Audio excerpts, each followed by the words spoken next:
ரொம்பவும் கஞ்சத்தனமாகவும் வாழக்கூடாது அப்படின்றக்கு ஒரு கதை பார்க்கலாம். ஒரு கிராமத்தில் ஒரு கஞ்சத்தனமான ஒரு வியாபாரி ஒருத்தர் இருக்கார். அவர் சரியான கஞ்சன். அவர் தூங்கிக்கிட்டு இருக்கும்போது அவருடைய கனவுல அவருடைய வேப்ப மரத்துக்கு கீழேயே ஒரு புதையல் இருக்கிற மாதிரி அவருக்கு கனவு வருது.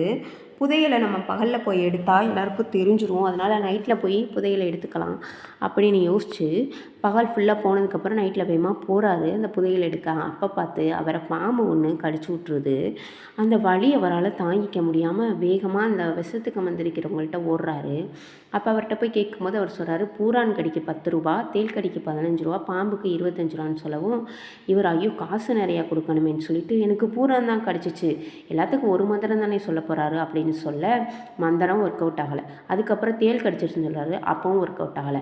அதுக்கப்புறமா தான் சொல்கிறாரு எனக்கு பாம்பு தாயா கடிச்சிருச்சு அப்படின்னு. ஆனால் அவர் சொல்கிறதுக்குள்ளே விஷம் தலைக்கேறி அவர் இறந்தும் போயிடுறாரு.